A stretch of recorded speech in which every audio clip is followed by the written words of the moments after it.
എന്തുകൊണ്ടാണ് ആബേലിന്റെ ബലി ദൈവം സ്വീകരിച്ചത്, കായേന്റെ ബലി ദൈവം സ്വീകരിക്കാതിരുന്നത്? പല കാരണങ്ങൾ പറഞ്ഞിട്ടുണ്ട്.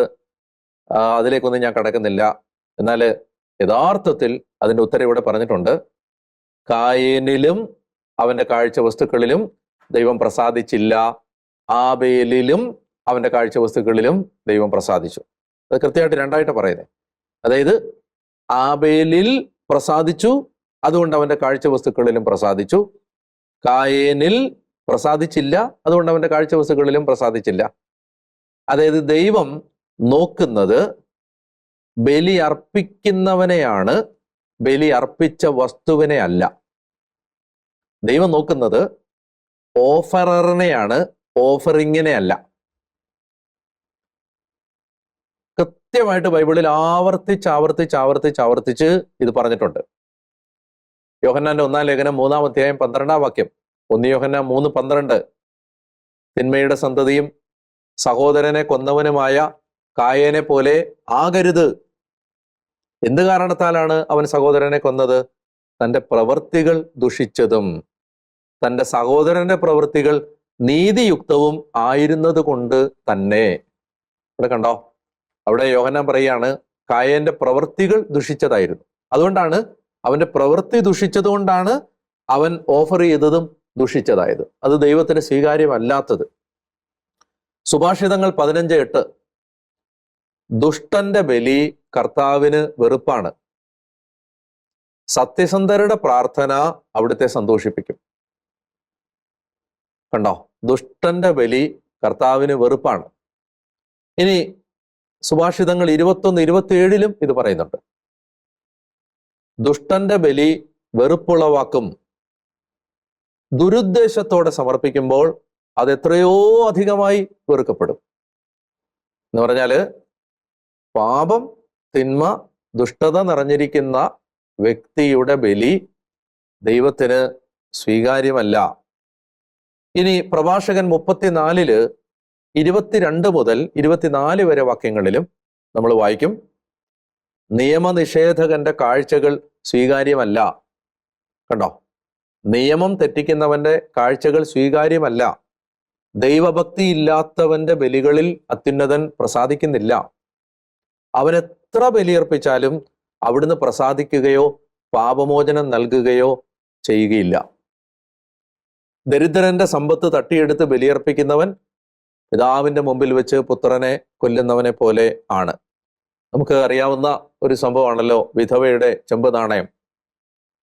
കർത്താവ് നോക്കുന്നത് അവൾ എത്ര നാണയം ഇട്ടു എന്നല്ല, മറിച്ച് അവളുടെ ഹൃദയം, അവളുടെ സമർപ്പണം, അവളുടെ ഉള്ളിലെ നന്മ, അവളുടെ ഉള്ളിലെ ഔദാര്യം, ജനറോസിറ്റി, ഇതാണ് നോക്കുന്നത്. അപ്പൊ ഞാൻ ചുരുക്കി പറഞ്ഞാല് കായേന്റെ ബലി ദൈവം സ്വീകരിക്കാതിരുന്നതിന്റെ കാരണം എന്താണെന്ന് വെച്ചാല് കായേൻ ദുഷ്ടത നിറഞ്ഞ ഒരു മനുഷ്യനായിരുന്നു. ഇതിന്റെ ഒരു വിശദീകരണം നമുക്ക് കാണാൻ പറ്റുന്നത് ഈ 4-ാം അധ്യായത്തിന്റെ അവസാന ഭാഗത്ത് കായേന്റെ സന്താന പരമ്പരയെ കാണുമ്പോൾ അവിടെ മർദ്ദനം, കൊലപാതകം, ബഹുഭാര്യത്വം, വൈരാഗ്യം, വെറുപ്പ്, ഇതെല്ലാം കായേന്റെ പരമ്പരയിൽ കാണാൻ പറ്റും. അഹങ്കാരം, ഇതെല്ലാം കാണാൻ പറ്റും. അതായത് ഈ തിന്മയെല്ലാം വെച്ചിട്ട്, പാപമെല്ലാം വെച്ചിട്ട് പാപം തിരുത്താൻ തയ്യാറാവാതെ ബലിയർപ്പിക്കുന്നത് കൊണ്ട് അത് ദൈവസന്നിധിയിൽ സ്വീകാര്യമല്ല. അപ്പൊ എന്താണ് നമ്മൾ ഇതിൽ നിന്ന് നമുക്ക് ടേക്ക് അവേ?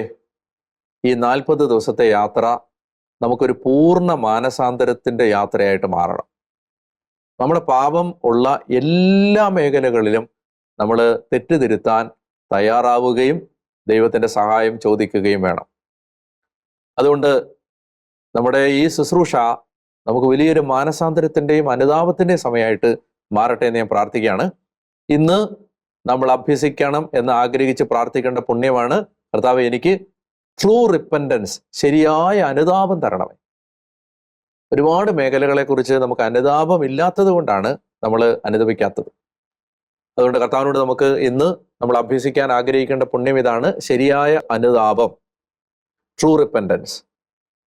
അപ്പൊ അങ്ങനെയാണെങ്കിൽ ഒഴിവാക്കേണ്ട പാപം എന്താണ്? സ്വയനീതീകരണം. അതായത് ഏത് തെറ്റ് ചെയ്താലും അതിനെ ന്യായീകരിക്കുന്ന, നീതീകരിക്കുന്ന സ്വഭാവം, ന്യായീകരിക്കുന്ന സ്വഭാവം, സ്വയ ന്യായീകരണം, സ്വയം നീതീകരണം, അതാണ് ഒഴിവാക്കേണ്ട പാപം. പ്രാർത്ഥന ഇങ്ങനെയാണ് പ്രാർത്ഥിക്കേണ്ടത്: യേശുവേ, ദാവീദിന്റെ പുത്ര, എനിക്ക് പാപബോധം തരണമേ എന്ന് ആവർത്തിച്ച് പ്രാർത്ഥിക്കണം. യേശുവേ, ദാവീദിന്റെ പുത്ര, എനിക്ക് പാപബോധം തരണമേ.